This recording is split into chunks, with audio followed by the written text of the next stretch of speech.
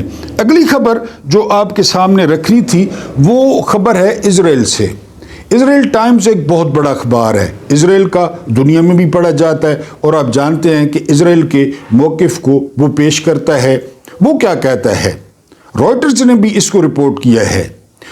اسرائیل Times report کرتا ہے کہ یہ جو کچھ آپ پاکستان میں دیکھ رہے ہیں، یہ جو اس کی اجازت ملی ہوئی ہے کہ جو مرضی ہے آپ کریں، نہ یورپی یونین بول رہی ہے، نہ امریکہ بول رہا ہے، نہ دوسرے ممالک بول رہے ہیں، اور جو عاصم منیر صاحب آرمی چیف بنے، پھر اس کے بعد وہ فیلڈ مارشل بنے، پھر اس کے بعد وہ CDF بن گئے، تو یہ اتنی الٹیمیٹ طاقت جو حاصل ہوئی ان کو، اس کی ایک ریزن ہے۔ اب تھوڑا سا ماضی میں جاتے ہیں۔ بلیک ستمبر پہ میں نے ایک ویلاگ کیا تھا، پیچھے پڑھو ہوگا۔ بلیک ستمبر کیا تھا؟ بلیک ستمبر یہ تھا کہ ایک پاکستانی بریگیڈیئر ضیاء الحق نے اردن میں مبینہ طور پہ ہزاروں فلسطینی مار دیے تھے،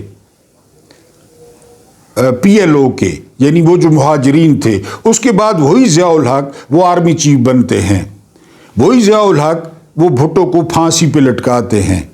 اب حمید گل کی بات ذہن میں لائیں، لیفٹیننٹ جنرل کی، کہ امریکہ کی اجازت کے بغیر یہاں پہ کوئی آرمی چیف نہیں بنتا۔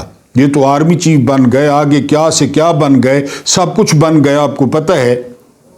تو مین جو وجہ ہے وہ ہے فوج کا بھیجنا غزہ میں، یہ مین وجہ ہے کہ سارا کچھ برداشت کیا جا رہا ہے۔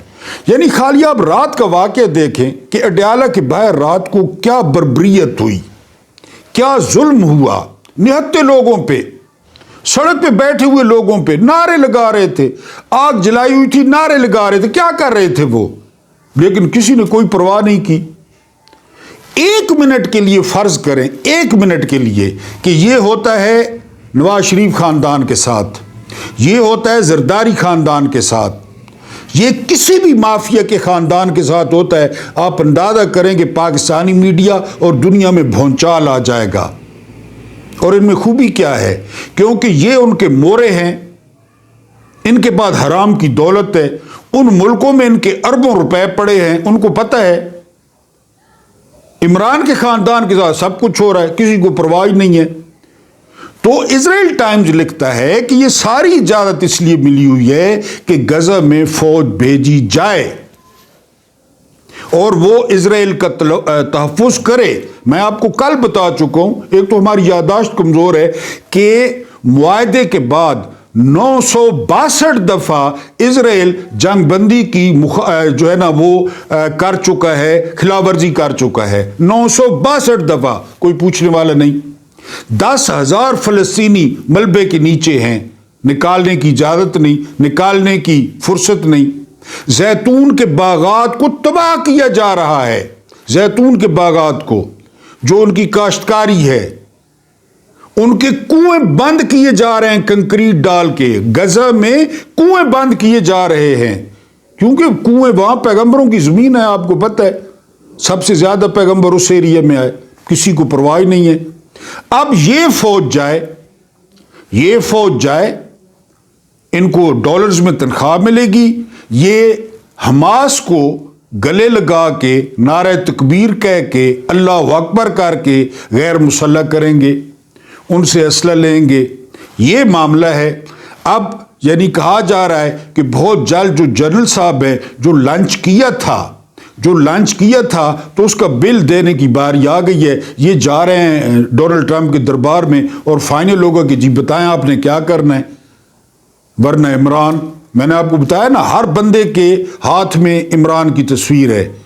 نون لیگ کچھ کرتی ہے تو جرنیل عمران کی تصویر، پیپلز پارٹی کچھ کرتی ہے تو جرنیل عمران کی تصویر، جرنیل کچھ کرتے ہیں تو نون لیگ اور پیپلز پارٹی عمران کی تصویر. جس طرح وہ فٹ بال میں ریڈ کارڈ اور جو ہے نا وہ یلو کارڈ ہوتا ہے، یہ ایک دوسرے کو دکھا کے اپنا کام چلا رہے ہیں.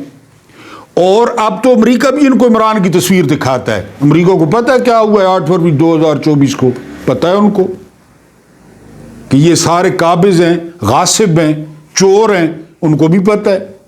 وہ بھی ان کو عمران کا کارڈ دکھاتا ہے. تو اب یہ دورہ کر رہے ہیں اور مین جو مدعا ہے وہ مدعا یہی ہے کہ غزہ میں فوج بھیجی جائے. ترکی کی فوج ناقابل قبول ہے، اردن نے انکار کر دیا ہے، مصر نے انکار کر دیا ہے. بہرحال پاکستانی فوج اپنی بھیجیں گے. یہ اسرائیل کا آج اسرائیل ٹائمز نکال لیں گوگل پہ اور وہاں پہ آپ یہ سرخی رائٹرز نکال لیں. آپ سے وہی درخواست ایک بار پھر آخری سرخی سے پہلے کہ آپ نے ویڈیو کو سکپ نہیں کرنا. جنرل عاصم منیر یعنی یہ محمد مالک کی رپورٹ ہے کہ جی ایچ کیو میں بہت بڑا اجلاس ہوا ہے اور اس اجلاس میں تشویش کا اظہار کیا گیا ہے کہ یہ جو ہے نا وہ معاملہ یہ سیٹ نہیں ہو رہا. اور محمد مالک نے یہ بھی رپورٹ کی کہ صوبے بہت زیادہ پیسے خرچ کر رہے ہیں، خاص کر پنجاب. اور پھر آپ کو پتہ ہے پنجاب رانی کے پاس ہے، پھلن دیوی کے پاس ہے. پھر آپ یاد کریں کہ چیف آف آرمی سٹاف وہ نیشنل گیمز میں گئے، وہاں پہ انہوں نے اجرک بھی پہنی اور وہاں پہ انہوں نے سندھی ٹوپی بھی پہنی. پھر تھوڑا اور پیچھے چلے جائیں، فیلڈ مارشل ایوب خان وہ صدر بنے 8 سال 9 سال 10 سال دبا کے. اس کے بعد انہوں نے حوالے کی صدارت یحییٰ خان کے، کل 16 دسمبر تھی. پاکستان کا یعنی چند لانتیوں میں سے اگر ہم لانتی جو ہے نا وہ گنیں تو ان میں ایک یحییٰ تھا. اس کے بعد آپ آ جائیں ضیاء پہ صدر، یاد ہوگا اچھی طرح. اس کے بعد آپ آ جائیں مشرف صدر، یاد ہوگا آپ کو اچھی طرح. اب آپ کہیں گے کہ صدارت کیوں؟ چاہے آپ چیف بن جائیں، چاہے آپ فیلڈ مارشل بن جائیں، چاہے آپ سی ڈی ایف بن جائیں، آپ سرکاری ملازم ہوتے ہیں. آپ کے ساتھ پروٹوکول کے خلاف ہے کہ شیپنگ ملاقات کرے، ٹرمپ ملاقات کرے یا دوسرے. اگر ملاقات وہ کر بھی لیں ٹرمپ جیسا لنچ تو تصویر جاری نہیں ہوتی، پریس کانفرنس نہیں ہوتی. سرکاری ملازم ان کو کیا فرق پڑتا ہے کہ کیا ہے. اس کے لیے صدارت ضروری ہے، اس کے لیے صدارت ضروری ہے. اور پہلے اونٹ کو گردن خیمے میں کہا گیا کہ گردن لے آئے، اونٹ گردن داخل کر دے. پھر تھوڑا سا اونٹ اور اندر چلا گیا، پھر تھوڑا اور اندر چلا گیا، پھر اونٹ جو ہے نا وہ اندر چلا گیا اور خیمے والے باہر بیٹھے تھے. صدارت تو لینی ہے، صدارت تو کرنی ہے. اس کا کوئی نام بھی ہو سکتا ہے. طاہر اشرفی نے بیعت کہا کہ آپ خلیفہ بن جائیں، امیر المسلمین بن جائیں، امیر المومنین بن جائیں. اور اب بتایا جا رہا ہے کہ جو پیپلز پارٹی ہے اس کے ساتھ جو ہے وہ گوٹیاں فٹ کی جا رہی ہیں. یعنی کچھ بھی نہیں کرنا، میری سیٹ، میں وزیر اعظم، میں چیف. ملک کا کیا ہو رہا ہے، ملک کی معیشت کا کیا بن رہا ہے. گندم کے ساتھ کیا ہو رہا، گنا تباہ، گندم تباہ، مکئی تباہ، کپاس تباہ، کسان تباہ، برآمدات تباہ. کوئی فرق نہیں پڑتا، ہم نے اپنا وہ کرنا ہے. یعنی صابر شاکر بتا رہے تھے کہ کسانوں سے بات ہوئی، کسان کہتے ہیں کہ عمران خان کے وہ 3 سال تھے جب ہم کو گیٹ پر گنے کی پیمنٹ ہوئی، گیٹ پر، اور ہمیں پورا وزن ملا، ہمیں پوری پیمنٹ ملی. گنے والے کہہ رہے تھے اب کسی کو پرواہ نہیں ہے کیونکہ ہر کسی کو اپنی پڑی ہوئی ہے، ہر کوئی دہاڑیاں لگا رہا ہے کہ یہ جو سسٹم ہے ریت پہ کھڑا ہے، کسی وقت بھی کچھ ہو سکتا ہے. سارے جعلی ہیں سارے. یہ جو صدر بنا ہے یہ فارم 47 کی اسمبلی سے، یہ جو وزیر اعظم بنا ہے فارم 47 کی اسمبلی سے، یہ جو سینٹ بنا ہے فارم 47 کی اسمبلی سے، یہ جو گورنر بنے ہیں فارم 47 کی، سارا فارم 47. تو اب جو ہے وہ ان کا جو الٹیمیٹ گول ہے وہ صدارت ہی ہے، ورنہ اس کے بغیر کوئی عالمی لیڈر منہ لگانے کو تیار نہیں ہے. اور جو سب سے بڑا جرم صابر شاکر بیان کر رہے تھے، اور اس میں کوئی شک نہیں ہے کہ یہ عاصم منیر کے حصے میں آیا ہے، کہ جو رومانس تھا اس قوم کا 47 سے 22 تک فوج کے ساتھ، جیسے بھی آرمی چیف تھے، یقین کریں کہ اس قوم کا رومانس تھا، اس وردی سے رومانس تھا، آرمی چیف سے رومانس تھا. ہمارا علمدار ہے، ہمارا محافظ ہے. اس رومانس کا بیڑا غرق کر دیا ہے عاصم منیر نے. یہ سب سے بڑا نقصان ہوا ہے، ڈینٹ پڑا ہے، فرق آ گیا ہے، گیپ آ گیا ہے، ناراضگی آ گئی ہے، نفرت آ گئی ہے۔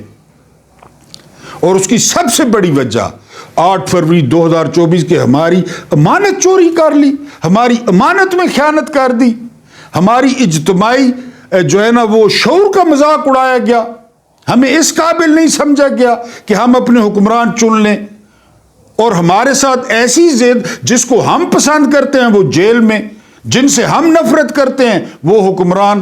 بہرحال جنرل صاحب کو بڑی زور کی صدارت آئی ہے، یہ کچھ دنوں میں آپ کے سامنے آ جائے گا۔ اللہ پاک آپ لوگوں کو آسانیاں عطا فرمائے، آسانیاں بانٹنے کی توفیق عطا فرمائے۔ میرا رب کریم آپ کے اور میرے مرحومین کی مغفرت فرمائے، ان کے ساتھ عدل کا نہیں رحم کا اور احسان کا معاملہ فرمائے۔ مجھے برداشت کرنے کا بہت بہت شکریہ۔